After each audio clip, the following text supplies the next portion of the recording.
which does limit somebody who's maybe not interested in this or are not there yet. I think that is something that, especially as people have more opportunities to work from home and they can work remotely, maybe they're interested in creating some entrepreneurial experience that they're working from home and can do that. So I think that's definitely something that is a real challenge for us, or something to think about. I totally agree. We changed the zoning right next to downtown Milwaukee for that exact reason, to allow workspace above residential. Kudo, and then. Yeah, I've never had a problem with it, but certainly some residents have real parking concerns in the village. If you're living on Wood or Jarvis or wherever, over by sort of the central Biotic market, we keep giving sort of variance after variance for new businesses moving in. And at some point, we're going to run out of parking, and we may have, in some respects, we may have done that already. Although you can always just sort of park in the fourth floor, I'm not sure, but I think parking is going to continue, especially if we get, we'll never have light industrial, but if we get, office, we're gonna have problems real fast. I would concur. So I think the parking regulations as they stand, they're pretty outdated. Cynthia? Well, just specifically with parking, I'm going to talk, but so I just been researching some on like parking, and some of the new theories are that parking is going to be less necessary. As the advent of driverless cars and such. So, I'm not sure that if we are doing stuff related to parking, that it should really expand to structural or big changes that couldn't be reversed eventually. It should be maybe temporary kind of thoughts, maybe. And let me clarify what I meant by that. I don't think parking is an issue at all. Matter of fact, the most vibrant districts in larger areas have no parking. And the city of Milwaukee changed their downtown to require no parking. So they've changed the regulations to say, screw it. We're giving all these variances and we don't care. You want to come, you think you have a market, come. Why do we have to keep saying giving you a variance? So there's different views out there. I think our parking regulations are outdated, and I think that conversation needs to happen. I don't think there's a lack of parking, but I do think that it's changing and should be reviewed. And at the transportation analysis with the presentation of the report, that was actually one of the things that they talked about, because shared ridership with Uber and Lyft, and then also with the scooters and the bike option, there are more people who are buying, who are not buying cars, and so, and not owning cars and using shared services. So, I think that there is this perception that parking is really an issue. And maybe it's not as much of an issue as it does think. Personally, I don't drive anymore to anyone living at night. Well, I think that might be true for those who work or go to school or commute within a limited radius around Shorewood. I mean, a lot of people live here. My husband works in Illinois, or out of our family room has a home office. Other people work in Brookfield or Kenosha or wherever, so. I think we're talking about commercial uses. Right, and so as far as like the city of Milwaukee downtown, that's again one of those concentrated commercial areas, even though there is housing, high-rise housing here and there, whereas we've just got these, this little T-section business district that butts up against the residents. And I think that's where parking, as Commissioner Kudo said, that's where parking concerns come in, that parking needs up to commercial tenants are impinging on the quality of life of the residential.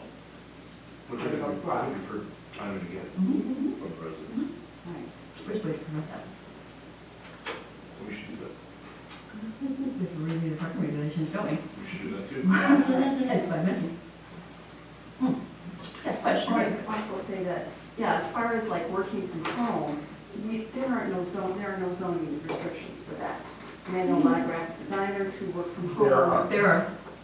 If there's also prohibited uses that you can't do at home and You can't do certain types of Or, signage, there's a whole section in the zoning chapter But I was about home saying, occupations. You know, that might be for like if you would have a customer or a client visiting you in your home office, but. So home offices in general are usually okay, but Right. if you wanted to make something, you Design. know, if you were sewing purses or things, or I don't know, you need a large space, there are limitations on the square footage and things of what you can and can't create in your house. And I just meant within the footprint of your property that you have right now. I mean, our neighbor who lived next door to us used to be on the design review board when they when we moved in, put a two-story addition on their house, and his office was on the first floor of what the current owners use for a family room. So I mean, there's people who, you know, whatever they're doing, but yeah, having people come to your home or when you put a little It'd be metal great to shop understand those back there. regulations, so maybe in the future. we Yep, I just can have share like a- that like a chapter page within the and notes put of- on an agenda. That'd be fabulous, so we all have the same understanding. All right, is there any other weaknesses? Commissioner Dan? Just to throw in the mix, I mean, should taxes be on here? You know, this referendum was just passed, you know, you're talking about retail, that's just gonna get passed on. Oh, I know. Yeah, and, I mean, because no landlord really wants to just accept that, so. And then for new development too, I mean, again, when they're weighing stuff out, I think that should definitely be on the list. That's all I have. Me too. Margaret. Anybody else? All right. Okay, and once again, submit them if you think of it afterwards, not a problem. Question 4, actions. This is split up into 3 separate ones, so this may take a little more time as well. What is the most important thing the village should start doing as it relates to economic development? So I gather this question is the CD is looking for things that they should start doing, not things that For the they're... village. Village, correct, village, For the village to start doing. correct. And you gonna have anything? I would say we really need to look at our regulations. We just need to understand it, and as a village board and as a planning commissioner, and see if there are any impediments, any red tape, anything that if there's a use that we're trying to promote, or you know, a district that we're trying to fill. One of the things we should be doing is looking at our regulations, making sure that they are business friendly. I don't know if this falls under here, but after I submitted my responses to Bart, I thought of some other things that were like the main issues for me. And one of them does have to do with zoning. I can't remember how many years ago it was that the village rezoned the commercial district. But right now, we've got some 1- and 2-story buildings, but if they were to be replaced, 4-story So is the the height map. maximum. I think 2-story is the minimum. The map, the zoning map. Right.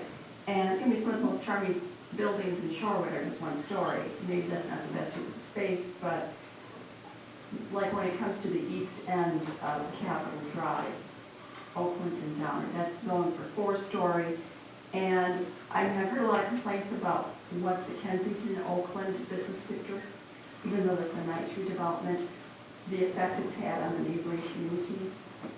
And I would hate for some of those problems to also then come to the sort of quieter end of the village. On Capitol. Your block?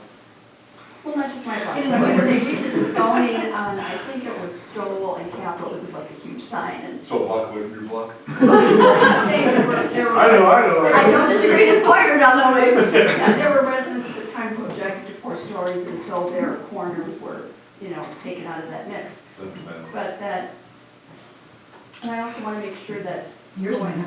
yeah, that going forward, that, you know, the majority of the planning commission is different than it was 5 years ago. So, You're suggesting looking at the zoning map, which Right. talks about height. and not exceeding what probably was for very good reasons, a maximum of 4 stories. So that's one thing I think we should stop doing this. That's your opinion, but you want, but as of, Right, what action should we take? You want to review the zoning map. exactly.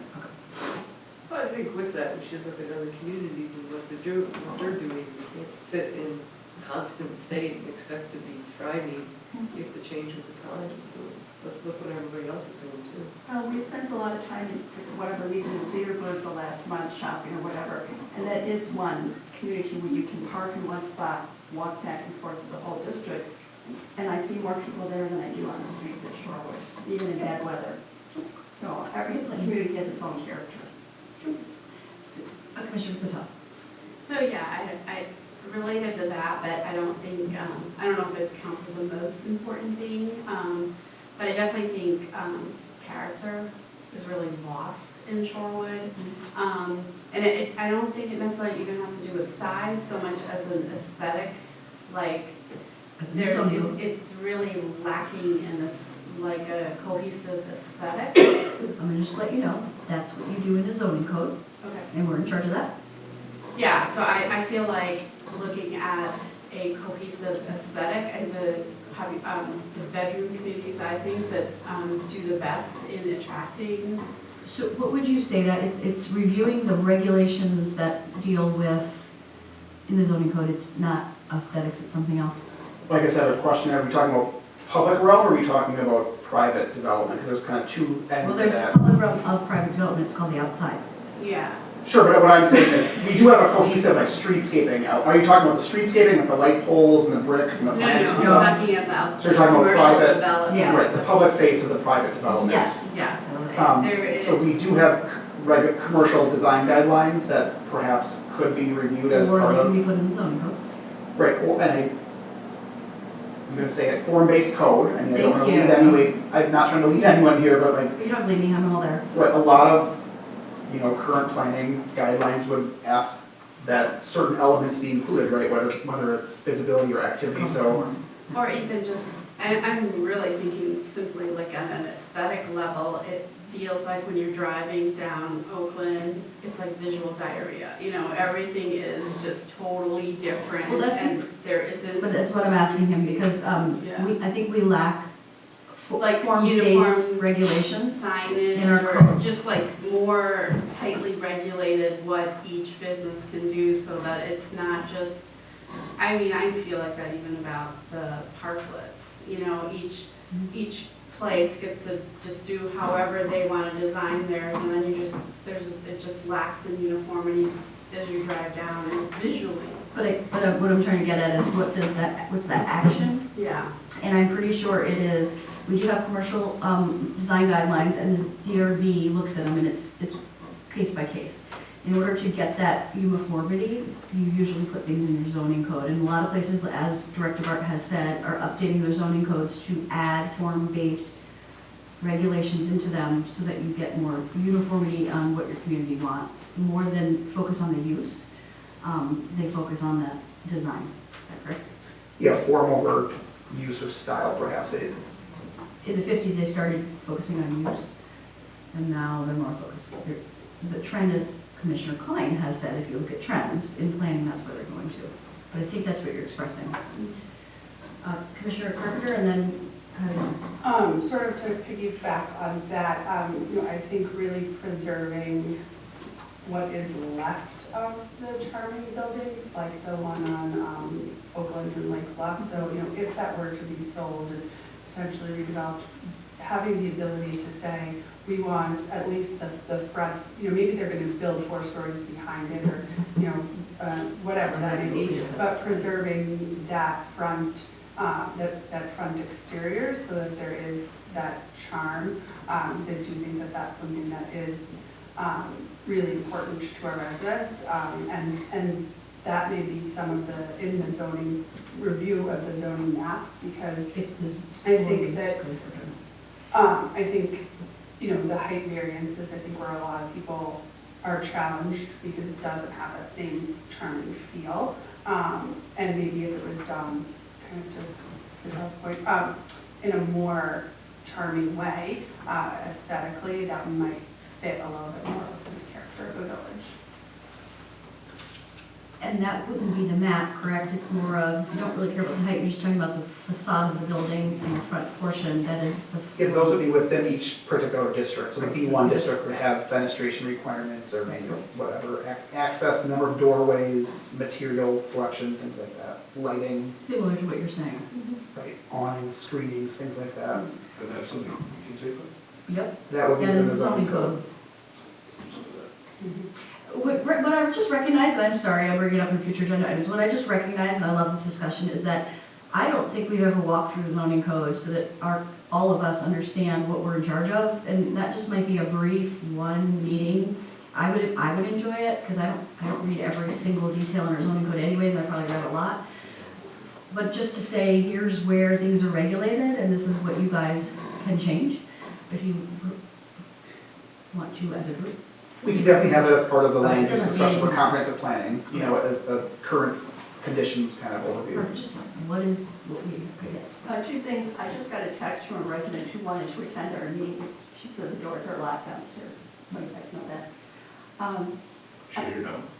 Well, she just texted me like a second ago. I'll go. Let's talk Also, about it. Drinking it, we're on milk. I agree with Commissioner Patel about a uniformity of the facades.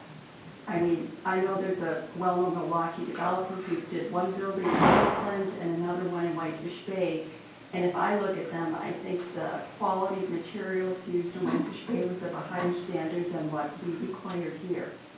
And I've seen some other great condos or apartments done, like in Elm Grove or in Madison, and, you know, whether they're 3 stories or 4 stories, that, you know, I just think we need to, somewhere in the code, we need to have a minimum of investment for those facades, and not have 3 blocks of concrete or whatever those Right. buildings are. I don't know if it's money, but it's definitely, you can do Right. materials and, okay. Anybody else? So I've got some great ideas here, just in the interest of keeping us moving, because we got a bunch of questions.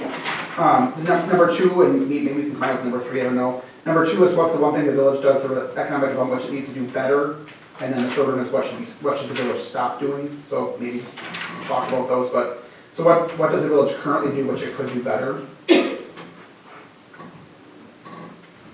And the one that's offered here is facade grants. So the village does offer facade grants. There's a recommendation perhaps to look at that program, so it's the one that's out there. That's the best thing we do.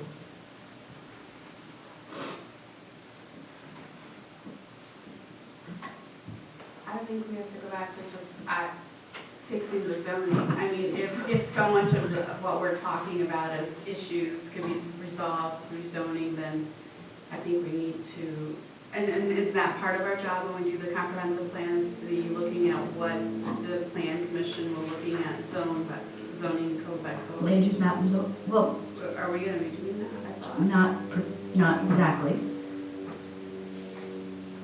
No, I mean, we can be doing that kind of thing. we don't have enough time or money. But it's not something that it's not something that we routinely do as a group or as a body. It's the zoning chapter lives, and if for some reason it's identified to be a problem, then it comes to you. But typically, we're not reviewing it, you know, to make sure it's up to Oh, but best we practice. could. That's why I said we could, but we're not currently doing that. So, but we could. But as part of the comp plan, you look at the land use map, okay? And you can make recommendations and say we'd rather do a form-based code. Like, and there's different ways you can do that. You look at the height, correct? In comp planning, height? Yep, the zoning chapter has the height, so that would be part of So the you land look use at it, chapter. but it's more of the broad things. It's not going district by district and saying what types of aesthetic things you really want. It gets into the zoning code. Right? Is that correct? I just don't, I think it's more general. It usually is more general, and it recommends that the plan commission research a specific action. So it might Yes. say, the review might say, looking at the land use, it looks as though your zoning code is outdated. We would recommend the plan commission as a body more specifically looks at it, recommends things for the board. But the comprehensive plan itself won't have that level of detail. You It gotta is review more of the a- zoning. It is more of a we looked at it as a group and we think it needs to be fixed in these manners. Or there's a district within the land use map that you think needs to have more attention in the Or zoning there's code? missing districts, you know, other There's communities have missing this districts. district and we don't have that, so. But yeah, it will give broad level recommendations for the plan commission to follow up with. Which is great, it's an intro, and then you go into the details. Yes. Where does like traffic flow maybe fit into that? I know there's some pinch points, you know, again, talk about that Oakland and Kensington point where, as you're going on to some of the minor arterials, I mean, you're always waiting as. Transportation comes into the comp plan and also in redevelopment plans for districts. So I would say in the comp plan is our first stab at when we do have a transportation study going on.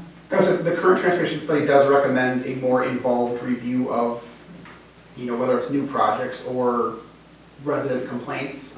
So that is working through the system right now that they're. But who does that? The plan commission?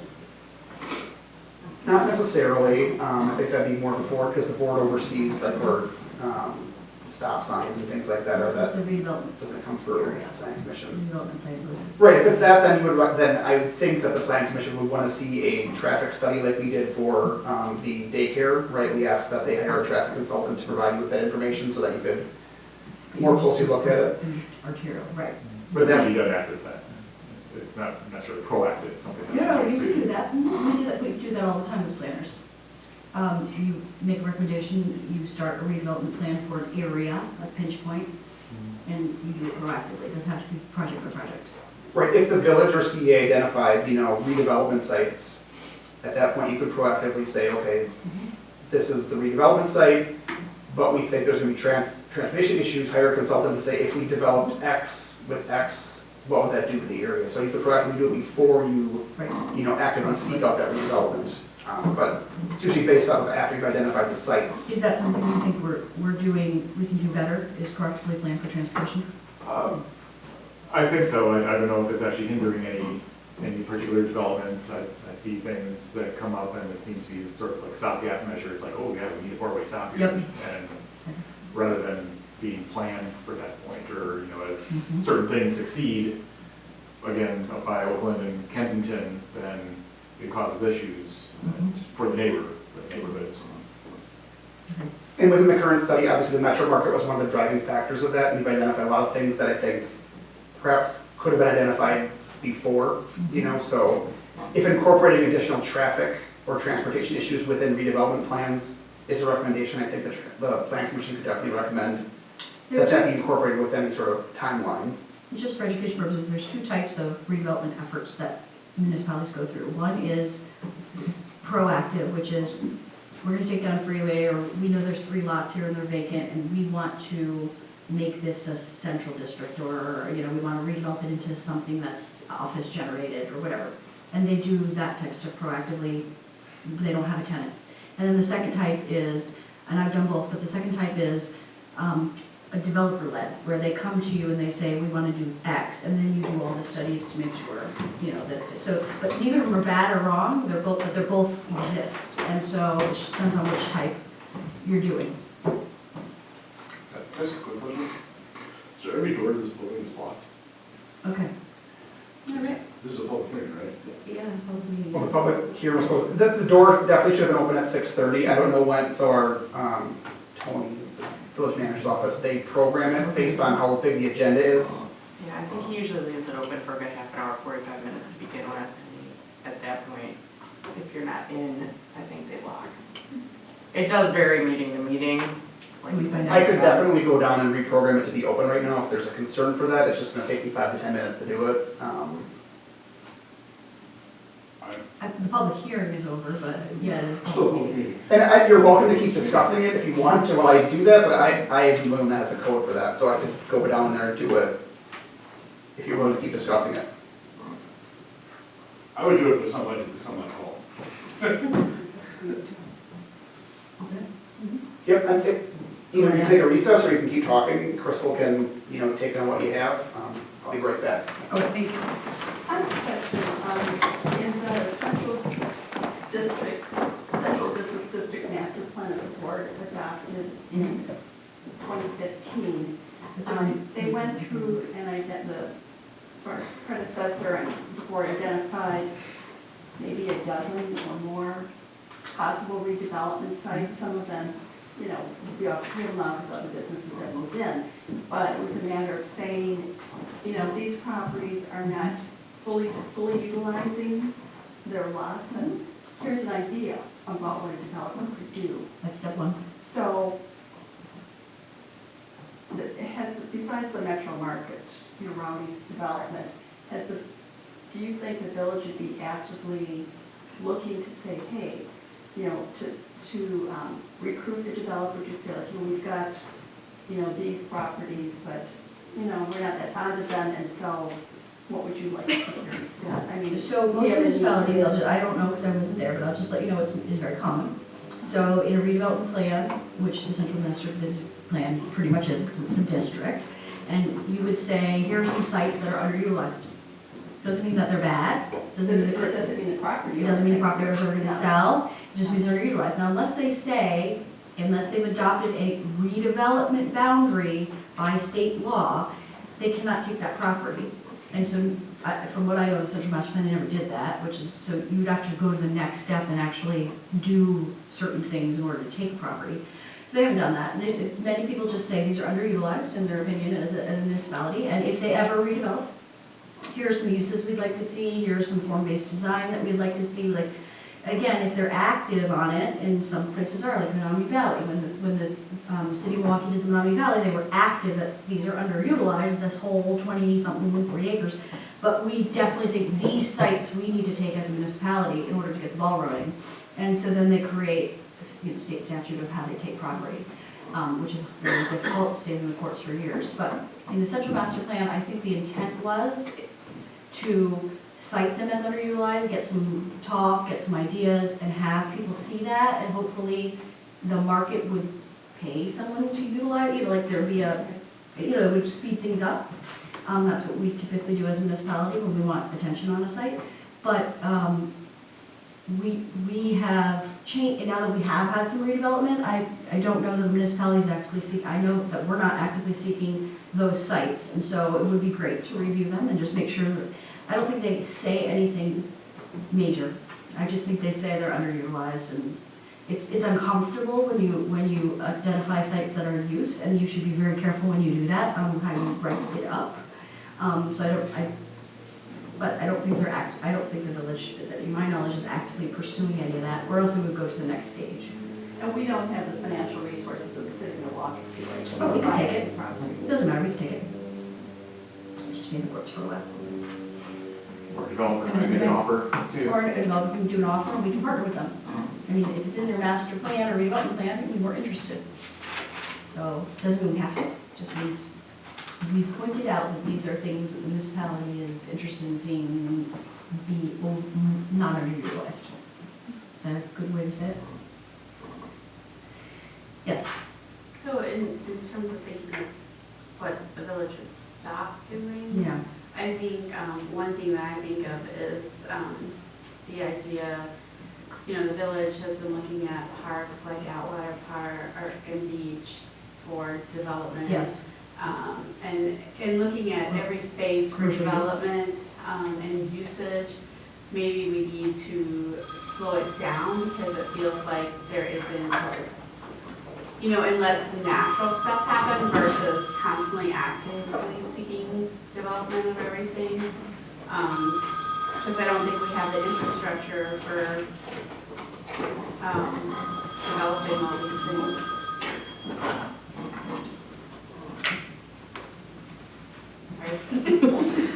So I mean, that's just my thought of like, what it should stop doing is not necessarily like, it feels like it's picking and choosing. Our small area, so you feel like we're planning for everything. Right. It feels like we're almost becoming overutilized as a community in some ways, not in every way, but in some ways it feels like every little spot that is like even left alone. I know Hubbard Park is going through some changes and. We're overly active? Yeah. No, and I'm not saying that out of, what I mean by that is the CDA took a pause for a minute. And right? We took pause for, I'd say, a good year now. And that's the concerns that were being voiced that led to some of that pause, which is we are small, we've done a lot as a community, a lot of good. And you want to continue to keep doing good, but yet you were getting some pushback because it's like, well, take a break. I mean, we're this tiny. I can see if you were in Milwaukee, you have like 100,000 acres and you only have this many, and so you don't need every single inch to be covered. So I think I hear what you're saying. Oh, not every inch of shore needs to be planned, microplanted, if I'm saying that correctly, for a use. And not every square foot of park space needs to be manicured. Sometimes just having green space for kids to run or, seniors to sit and have a conversation is nice too. Not everything can be as much as Wilson. Nothing to do with economic development though, but yes, I understand what you're saying. Trustee Carpenter. There was actually a story this week on NPR about shrinking communities, especially in the Midwest. And it was really, not that we're shrinking, but it was just really interesting about how important the research was about how important social connections are. And that's really actually what makes residents happy and feel satisfied within their community. And how these communities in Iowa really use their social connections. I'll forward on a link to everyone about from the article for the piece.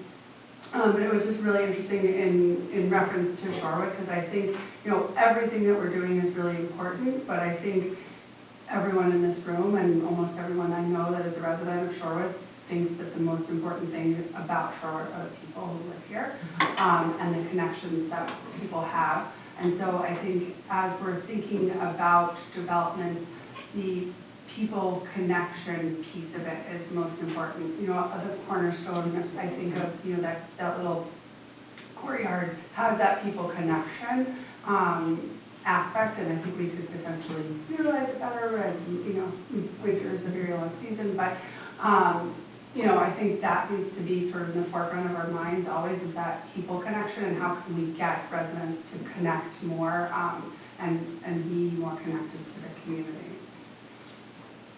And following on what you're saying on that, I think one of the issues that I've seen over time, 18 years, I felt like there was more ability to connect when there were less events. Like, less things going on meant you planned for that would be the event that you participated in versus like every weekend there's something, and so there's sort of, so it's that overuse, that over, it's almost like, okay, Shorewood's gonna do this and this and this and this, and it isn't concentrate on and say, okay, this is, the event that's gonna bring the community together. So along those lines. Interesting when you put that into economic development perspective, that's what we're talking about here. It's really hard to quantify. I said exactly that when I became the president, that we need to stop concentrating on the physical and start concentrating back on our people, because we were losing that. But the interesting part about events is they are linked. People link them, including our business improvement district, to economic development. You bring customers in, and it's interesting, the spin-off of that economic development practice from what you're saying is it may have an effect on the social aspects of the village that everyone cherishes. So there's physical and economic development impact, that practices that may affect other portions of what we find important in our village. I was thinking of the bid and the number of events they choose to do over the course of the summer or the year. For economic development. Yeah. Mm-hmm. Interesting. Oh, no, go ahead. So, adding on to Trustee Carpenter's thought, my thought was about the churches that we have in our community here. So churches, memberships are declining, and they have very large parcels and big buildings that are underutilized. How can we help them from a zoning perspective for economic development? What's there to make those more multi-use community places versus, some houses a day, a year, a week, whatever.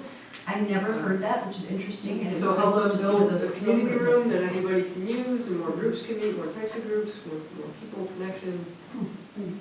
How can we help them with zoning and economic development? So review the economic development and planning regulations related to uses that are undergoing loss of vitality, or? Yeah, they have spaces, like a number of the, I can name 2 of the churches that rent out rooms, right? Because that's income for them, they have huge spaces, empty most of the time. How can we help that be better utilized? Right? The people in our community or nearby, how do we make sure we've got the right zoning and codes and whatnot? Excellent. And then help economically stir that opportunity. Start a business there, you know, what, Yeah, community room. What are we doing it? we have more space than you realize. All you look at is storefronts in Washington Street. Kind of in relation to what Commissioner Patel was saying, in regards to the bid, and I'm the liaison for the bid. That was actually one of my feedback for the bid for this year, is that I hope that we can have a calendar, so we can be a little bit more planful. You know, obviously there's a limited number of weeks that you can have those outdoor events, but we did close Oakland Avenue twice in one weekend. And you know, I think that that was just somewhat of poor planning on the bid's behalf. And I think we need to really comprehensively look at the calendar for the year as far as the bid events go to, because it does begin to feel like you can't do all that. So what are you missing out on, and how are you not able to connect with other community aspects? So I disagree. I mean, you know, I've been here a really long time, and a lot of us have. I enjoy it. I can choose or to go or not to go to some sort of event. You know, I feel like there's enough information that's been passed on from the bid or from social media or whatever that I know when the streets are going to be closed, and if I, you know, need to go to Metro Market or if I have to go somewhere else. But I mean, in all my time here, I've never seen the volume of people out and about in the village, like, you know, whether it's Three Lions or Camp Bar or, you know, the big dinner that a whole bunch of people went to, or the, whatever, I think it was the feast. You know, the Shorewood bike race, I mean, whatever it happens to be, there's such a finite amount of time that we can be outside in our own minds. Some of it was harder than others. So, you know, so I really enjoy it. I enjoy going to the, you know, to the big activity We're outside. gonna debate this, guys. I'm just, I Thank you for mean, I that. think it's both. I think I if agree. you want to put it down as a potential negative or a concern, I think we should put it down as a potential Good point. positive. Good point. Okay, we can do that. Where are we, Bart? I don't know where I came back. I'm not sure we went very far. I think you guys were. So are we done? We can adjourn? That works for Doing me. better and stop I doing. think we're still in action. Yeah. How many more do we We have? kind of went, merged from number 2 and went into step doing, which Sandy did. Okay, we're gonna continue on. So, are we on one thing that we should stop doing? That's kind of what Are we allowed to- Sandy was starting with the connection. Okay. So we wanted to. Let's just move on to the next one. And We had some good I discussion. tried to open the door, it should be open at 8 o'clock. I couldn't edit the previous one, so I put a new one. I can only pick on top of the hour, so I can go and check again, or we can hope I did it. I'm sure. Trust your I don't know if you should on that, but. I think we should continue on to the end of up to housing programs, and then do you want to continue? It's up to the body? Sure. You want to finish off economic development and then state housing for January? Is that what you're saying? I'm asking. Or potentially? Okay. I would. And once again, you can submit comments. We get to quite into this stuff and actually do So you want us to keep going? plan commission work. Want to keep going? Yeah, I'm fine. Okay, I just have to take a recess after, and then we can come right back after with 4 minutes. Okay, all right, so let's continue on for economic development. So are we on 4.3, what is one thing the village should really? No, I think We finished that one. Five. Oh, Outcomes. there we go. So what is the most important economic development outcome that you would like to see the village achieve in the next 1 to 3 years?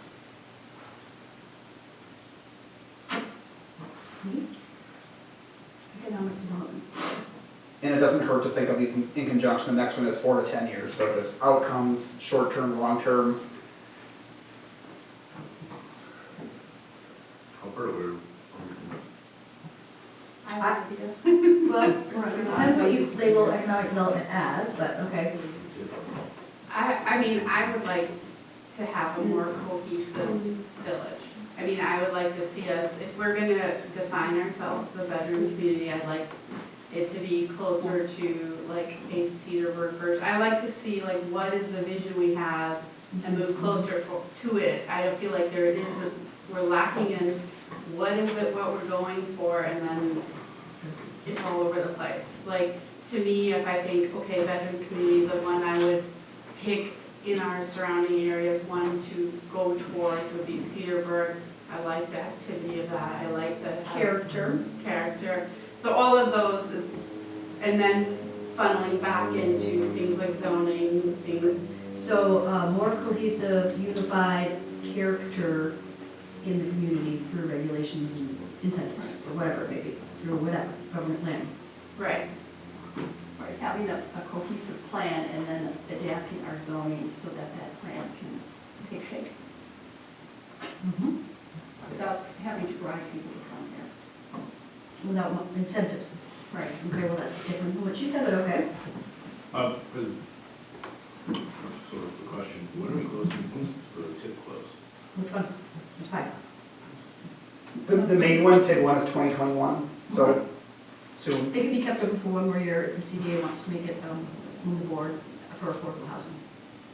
State law, Just one more year. there's more for that purpose. So 22 at max, too well. So spending period's done, you can't spend anymore right now.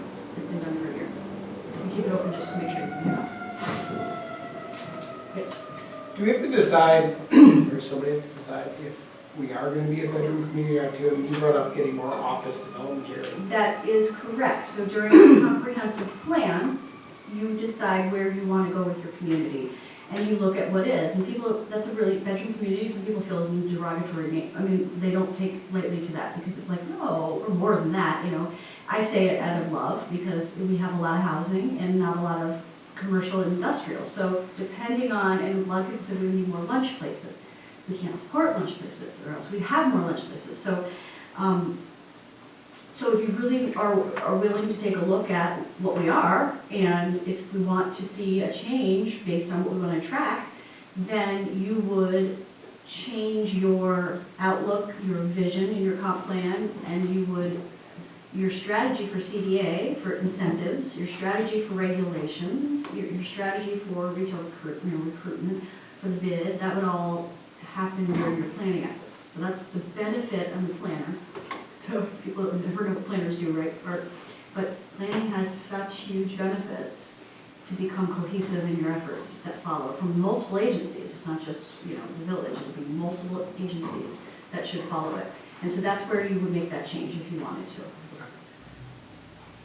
Yes. What does the community do, like Shorewood, when we have a conflict of opinions? Where former trustees have said in this room, we looked at and then rejected the Cedarburg model. And what went towards, I guess, what I could describe as something that would more resemble things you would find in the That's third ward. perfectly normal. You know, when you have one. Until you throw them out, like any other democracy, and you get new people, and I mean, that's democracy. So Right. it's perfectly normal that that happens. Right, but so as we're looking at where do we want to go in the future, because we're not going to tear down, it's going to put up. And you've got, maybe the plan commission has one view, the CDA has another view, and the board has a third. I mean, you guys, the board has the final say-so. But how do you take the Let me tell you community's exactly what's pulse happening right and now. the village values into account? You plan correctly. You involve the right people, you involve the majority of people, you get just what we're doing right now, which is asking every community organization to weigh in. So there is, it's how you plan for things and who you include, and you're never gonna get it right. There's gonna be people that are gonna be, not everyone's gonna have the same opinion, and so you go with it. And then if people don't like it in government, then you elect new people and the tide changes. But I understand what you're saying completely. The most respect that I have for government agencies and all the community agencies that follow are the ones that involve everyone, no matter what their opinion is, because eventually you'll have to come to some consensus, because nothing's wrong. You're just gonna come to a consensus of what the majority thinks.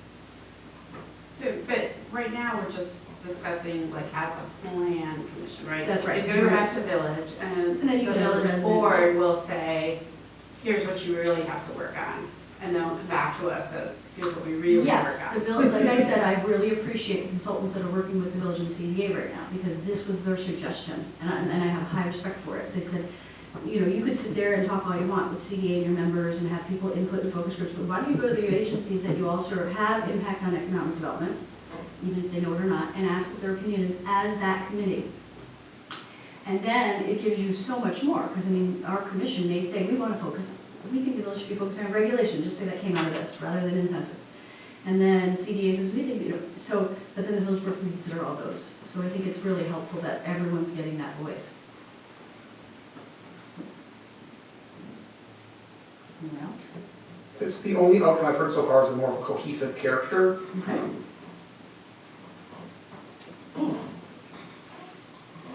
And so the one that in here does more shops and restaurants choosing to locate in the village. And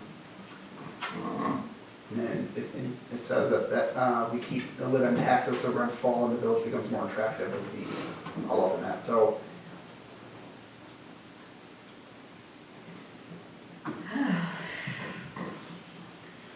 I don't necessarily need or want to share it, but the current master plan does have 29 actions that they recommended that once again I'd encourage you all to look at in terms of Read each one. Yes, some have been accomplished, some perhaps are outdated, I don't know, but there I will are more say- specific actions in here that you could The reference. most important economic outcome for me would be to maintain the affordability of our village.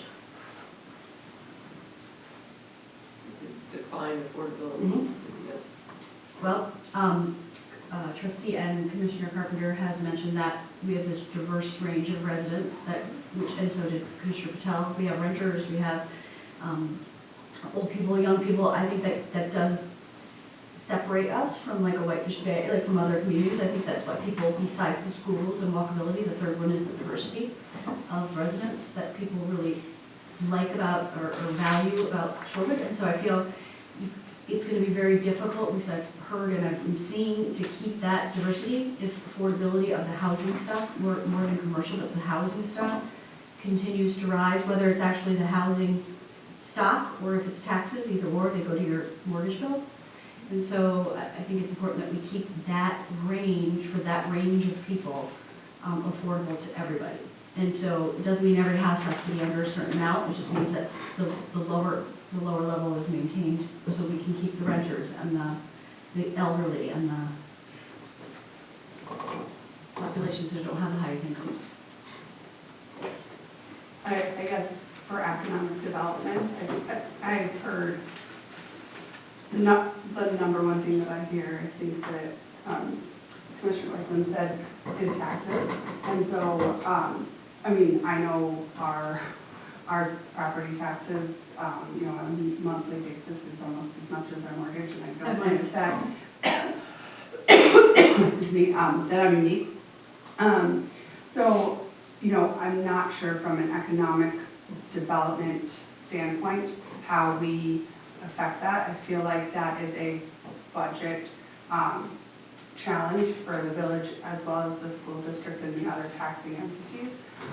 So that I think is something definitely to be aware of, but I'm not sure how that's an economic development that can be achieved in the next. Oh, it certainly is. If you think that economic development is being hampered by the tax rate, then you work with the entities that, if you're telling me that's what, so the agency, your planners, your municipality would work with the agencies that have a say over that. Doesn't mean that you always, when you plan for something, doesn't mean you